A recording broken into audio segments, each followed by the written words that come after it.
Guys, welcome back to the Founder Florida. We are doing the Gulf Coast rundown again here, giving you an update on what's going on the Gulf Coast of Florida. So number one, I get this a lot, my prediction for the next Gulf Coast boomtown. So obviously a lot of you guys, when you're thinking the Gulf Coast, you hear the major players like Sarasota, you think of some of the master plan communities like Lakewood Ranch, Welland Park.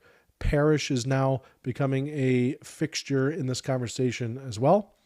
And I'm here to kind of give you what I think is actually going to be the next big town. So if you had asked me 5 years ago, I probably would have said Parrish.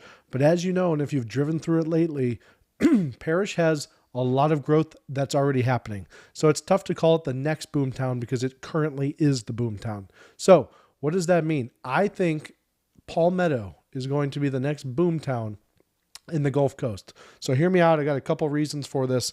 So Palmetto is still relatively affordable compared to a lot of the spots I just talked about. Average sales price was approximately $353,000 in June of 2026, compared with $630,000 in Lakewood Ranch and $588,000 in Sarasota. So that makes Palmetto approximately 40% cheaper than Sarasota and 44% cheaper than Lakewood Ranch based on those median prices. So that means just the market in Palmetto hasn't overheated yet. And so there's still that value and there's that runway to neighboring communities that literally are just 10 to 15 minutes away as well. So number two, I would say you're looking at a lot of growth in the 34221 corridor. And it's not just a random collection of subdivisions as it was for the last 10 years. You have communities such as Costera, Stonegate Preserve, Curiosity Creek, Travesta, and Artisan Lakes that have provided quite the new construction ecosystem over there. Costera alone is going to have 3,400 new homes with David Weekley, Cardell, Esplanade with Taylor Morrison in there, Meritage, and MI Homes. And that critical mass means that there's going to be a lot of infrastructure coming to Palmetto naturally. The roofs usually have to get in there first, and then we've seen the infrastructure comes next. So grocery stores, restaurants, medical offices, daycare, private schools, fitness, entertainment, and then obviously you're looking at additional employers and better road connections. So another big thing that's going to help with this growth is the $563 million hospital that is BayCare, which is the first of its kind in Manatee County, and it's right at that Moccasin Wallow exit off of the 75. So that's going to be open in 2028. It's going to have 154 beds with room to expand as well. And guys, listen, as you know, hospitals do not make that investment of that size based on what an area looks like today. It sees the growth as well. It shows that spot as a place that it knows is going to grow. And obviously Parrish is going to feed into that hospital growth as well. But Palmetto is right next to it as well. So that's going to help bring jobs. Patient demand is going to be there. And yeah, you're going to have a lot of, when hospitals come in, there's a lot of specialties, doctors that come in, outpatient facilities, pharmacies, senior housing, and a lot of professional offices kind of follow as well. So schools, they also opened Veterans Elementary in August 2026. It has 300 students, and then eventually is going to have capacity for 969. So the school district also knows that it needs to expand. Obviously, the transportation network. So a few things. Moccasin Wallow Road obviously is being widened for 7 miles from the 41 to the 301, from 2 lanes to 4. We've talked about that before. It's going a little bit slower than probably the residents have wanted, but it's going to add bike lanes, sidewalks, shared use paths, used paths. And then also the I-75 Moccasin Wallow interchange as a diverging diamond, and they're going to add a braided ramp between the I-275 and Moccasin Wallow. So keep out for that as well. And then this is interesting. So Palmetto versus Parrish, right? You get that question a lot. Palmetto has something that Parrish does not, which is a major employment engine. So the SeaPort of Manatee, it handled a record 11.86 million tons of cargo in fiscal 2025. The port estimates that it generates more than $7.3 billion in annual economic impact, and that supports more than 42,000 direct or indirect jobs from that port. So that state-funded infrastructure plan definitely is going to contribute to the growth, right? If people have jobs, they need a place to live. Palmetto right now is affordable. I think you're going to see a lot of growth, a lot of builders nabbing up as much land as they can in the Palmetto area. This is something else that's really interesting. So if you've actually driven through Palmetto, you know that they do have a downtown. Now, the downtown right now, just being completely honest, there's a lot of shops that are, closed down. It doesn't have that small town charm. It's probably more of like a drive-through town right now. However, what I can say is the heart of the people in Palmetto have been wanting this for a long time, and downtown Palmetto is getting significant investment recently. So the city right now is pursuing an 8-story mixed-use development with apartment and retail with structured parking. They have a second mixed-income residential and retail project on the way as well. They're going to spend $1.7 million in streetscape improvements in downtown Palmetto and a $4.4 million renovation of historic Palmetto Women's Club. There's a lot more retail and restaurants right around the new Marriott that's there as well.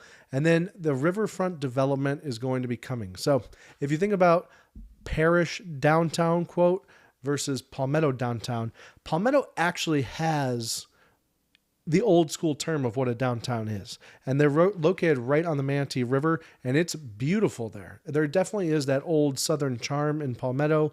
And I think if they can revamp that feeling and then make it nice, bring in some new stores and some shops and some local restaurants, that's going to bring a flair that Parish isn't able to offer right now, right? A lot of these new restaurants and stores coming in Parish are big retailers, guaranteed income for a lot of these new commercial buildings. They don't want to take a risk with smaller mom and pop shops. I think Palmetto could fill that void for sure. So I think that development, listen, it's not going to happen tomorrow or the next day, but I think over the next 5 years, Palmetto is going to be a boom town here in Florida. So very interesting what's going on there. Now, let's move on to the Lakewood Ranch Ice Complex. So I don't know if you guys heard this story, but the commissioners just hit pause on a proposed $80 million ice rink for Lakewood Ranch Premier Park.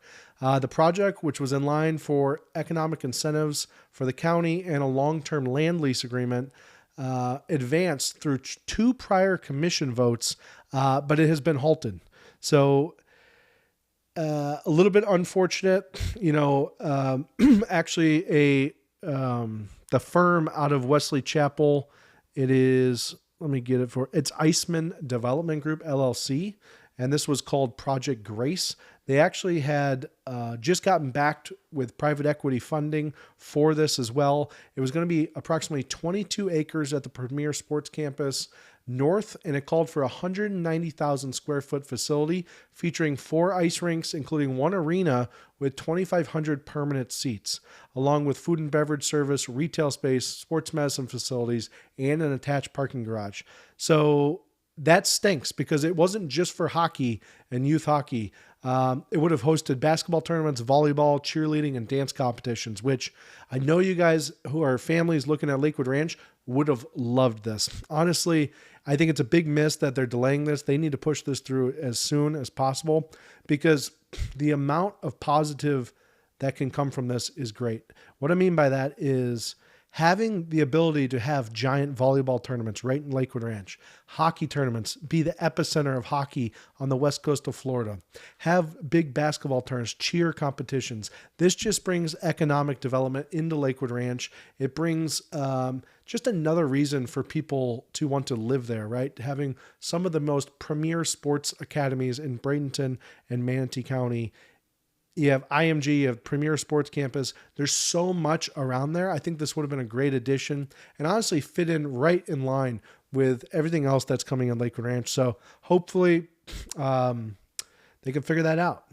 But the proposed business terms include a 60-year lease with an option for a 30-year extension and up to $5 million in tourist development tax reimbursements.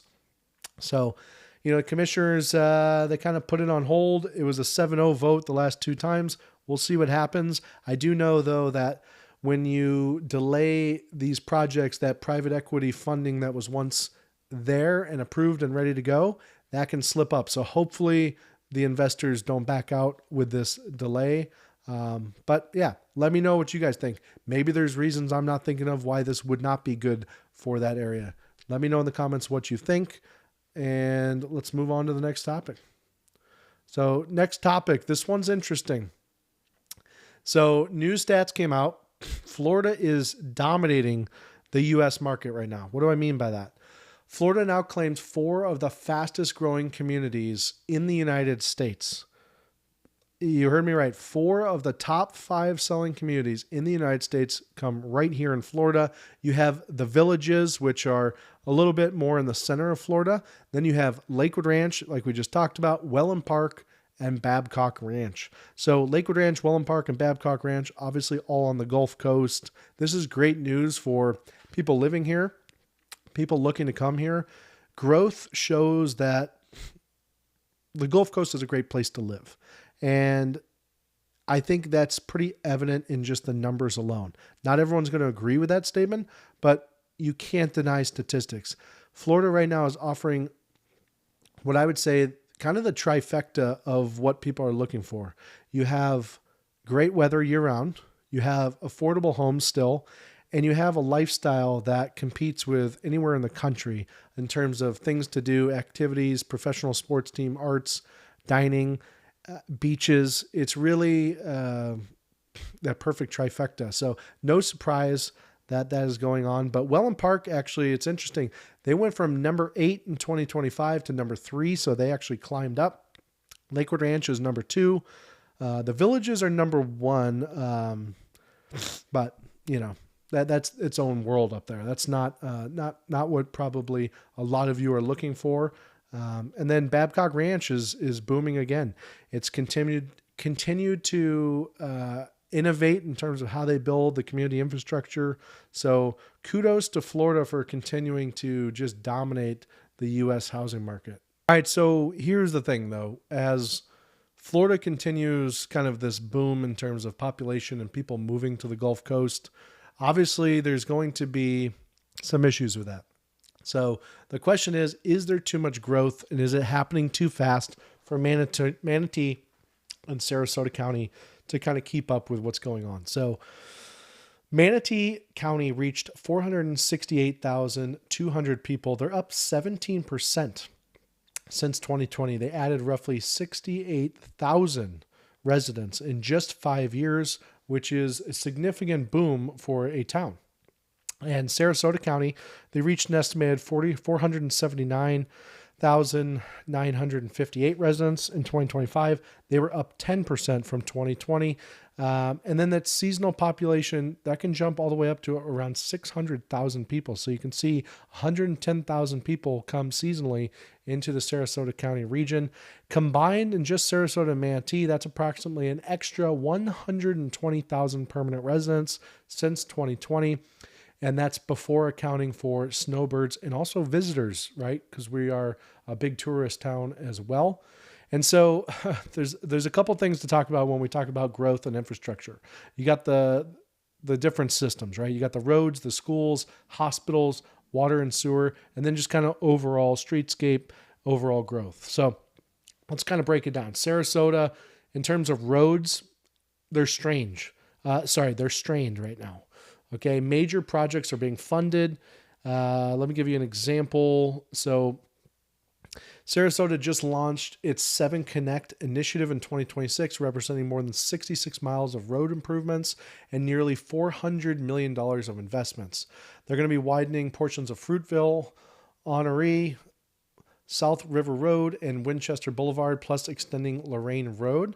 The FDOT is also rebuilding the I-75 Fruitville Road interchange as a diverging diamond and widening surrounding portions of the Fruitville Road. Manatee County. Obviously, if you've driven through Manatee County, you know that growth is significantly ahead of the road networks at the moment. What is Manatee County doing? They're doing a lot. So they're widening, obviously, the Moccasin Wallow, which we talked about.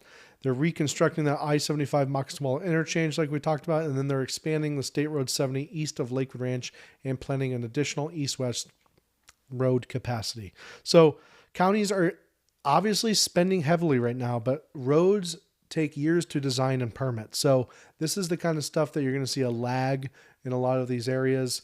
But I wouldn't let it frustrate you. As long as you know what's coming when you actually come down here and you're not surprised by it, then that's your decision to make. I just want you to be informed as to what's going on. Schools, a lot of new capacity, a lot of new schools opening up, but still plenty of catch up to be had. Sarasota just opened Wellham Park High School for the 2026-2027 year. It's an 81-acre campus, and it's going to provide more than 2,200 students in the school. So that's really nice. Then you have Rye Ranch Elementary in Palmetto and Rye Ranch Elementary in Parrish and Veterans Elementary in Palmetto. Each school is about 960 kids. You got Rangeland High School in Lakewood Ranch. That's going to be opening in 2027. And listen, the district already acknowledges that a lot of the schools, they're over capacity. And this is why it's very important when you guys are buying homes to understand that the zones that these communities are in now might be rezoned to different schools in the future. And that's the kind of stuff where if you're not doing your research properly and you're moving to a specific area for a specific school, that's where someone like myself can come into play, understanding what the county has been talking about, possible rezoning. Now, there's no way to promise any of that because, I mean, you guys understand how counties work. They have a plan one day and then they change it the next. But yeah, a lot of schools coming, a lot of new stuff. So keep an eye out for the rezoning of areas as well. Number 3, hospitals. This is probably the strongest response. You got Sarasota Memorial. They've doubled with Sarasota Memorial in Venice. That has 200 beds. It's building up Northport's first full-service hospital, and that's scheduled for late 2028.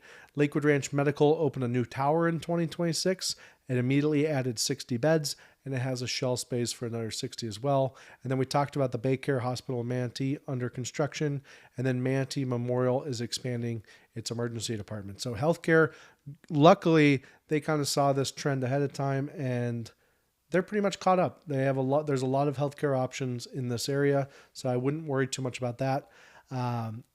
This is another one that no one talks about, right? Water and wastewater. So right now we have enough capacity for everything, but there's a real warning sign. A lot of the summer before the recent rains, there was an extreme water shortage. So there was rules as to when you could water your lawn, what you could do with that. Didn't really affect anyone too greatly. There was no anyone not getting water, but it's something to keep an eye on with all this growth. But Sarasota did complete a $280 million upgrade to the Bee Ridge Water Reclamation Facility in 2025, increasing capacity from 12 million to 18 million gallons per day.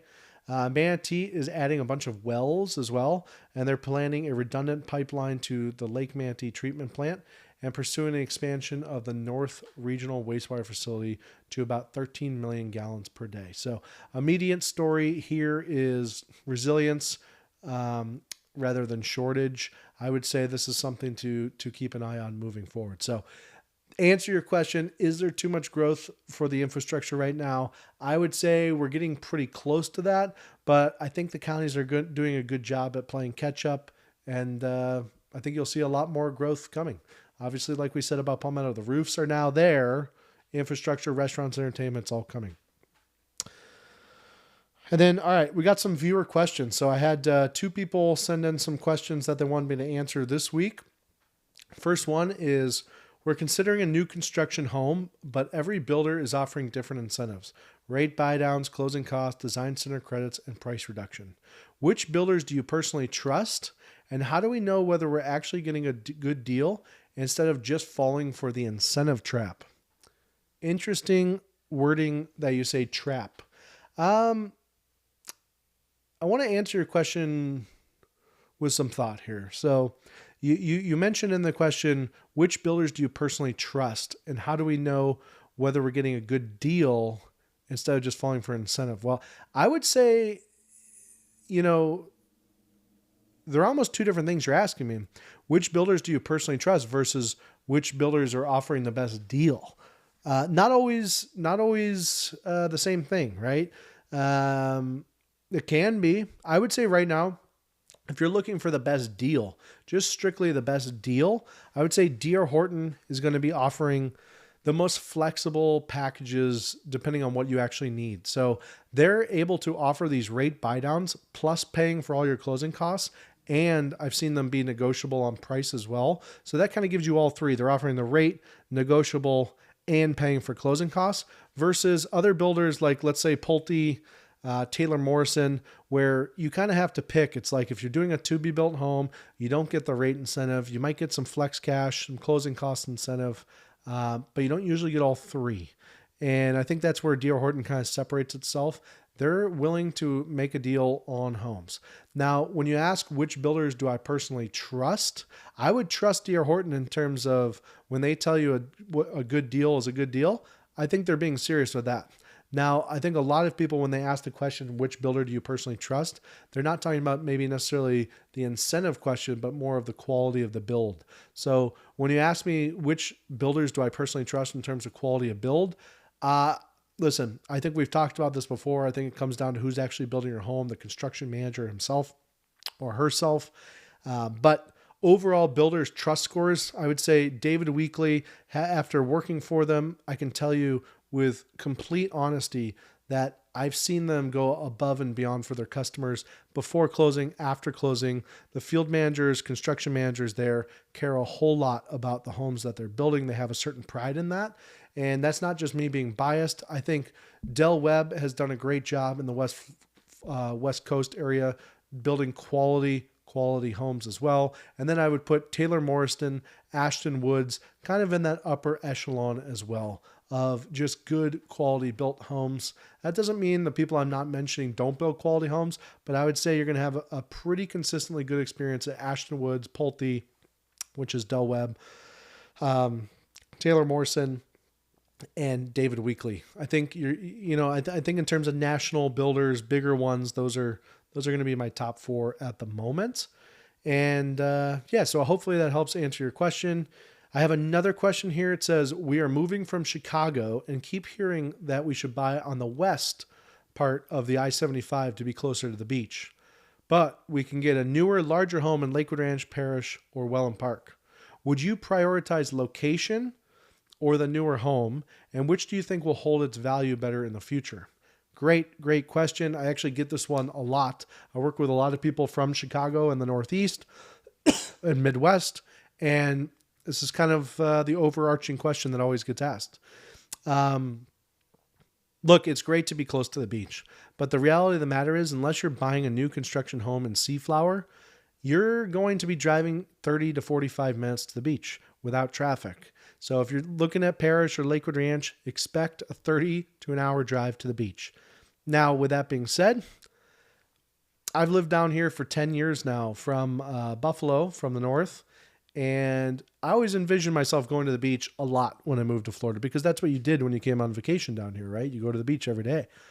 I think I went to the beach more when I didn't live in Florida than when I do live in Florida. And I actually live in St. Pete, only about 20 minutes away from the beach.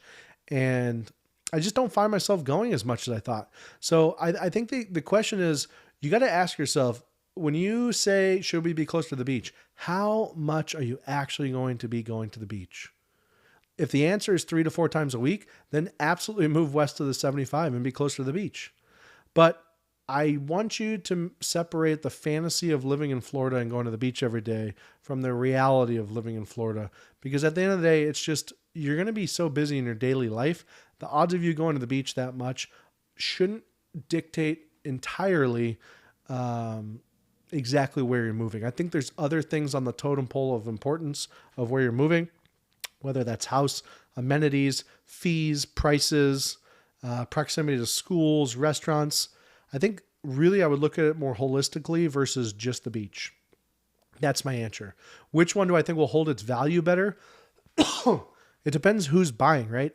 For people who want that family-oriented community, I think Lakewood Ranch holds its value phenomenally. Well, I can't say that word, but very well. And the reason is just because the money they put into the sports infrastructure, the school infrastructure, I think that's going to carry weight over time. And I think that Parish, Lakewood Ranch corridor is going to hold their value very well. However, I'd say that's more for a buyer, who's looking for moving with their family. Now, if you're asking me just pure investment, I mean, at the end of the day, anything around Anna Maria, Lido Key, Sarasota, there's people who are going to buy there. They might not live here full time, but they want a home that's close to the beach. And so, 20 years from now, which one's going to hold their value better? I would have to say probably something that's closer to the beach. That's literally on the beach, though. Not something that's 20 minutes away, but like something that's on the beach. I think overall that just holds its value. I think we saw a steep drop in kind of that perceived value of stuff directly on the coast just because of the hurricanes a couple years back. But, people forget, right? 3-4 years away out of the hurricane suffering, and suddenly people want the waterfront property again. So we'll see. Obviously, that's going to be impacted by insurance costs. But I think for the majority of the people that I work with, I think you need to look at how you're actually going to live your life versus the fantasy of moving down to Florida. But guys, if you have any other questions, please let me know. QR codes down in the bottom right of the screen or bottom left. I don't know which one, but hopefully this helped a little bit, kept you a little bit entertained. And we'll be on probably filming again next week for a podcast. If you guys have any questions, just put them right in the comments. Been getting some great feedback. Hopefully this helps you guys. And if you guys are coming down or searching for a new home down here, don't forget to reach out. Call me. The builders pay for my commission down here. I do work with resale buyers as well, but majority new construction down here. So let's have a chat. I know all the builders, all the communities. Worked for the builder for 7 years. Now I work for you guys. Signing off. Hope you guys have a great day. Thank you very much for tuning in.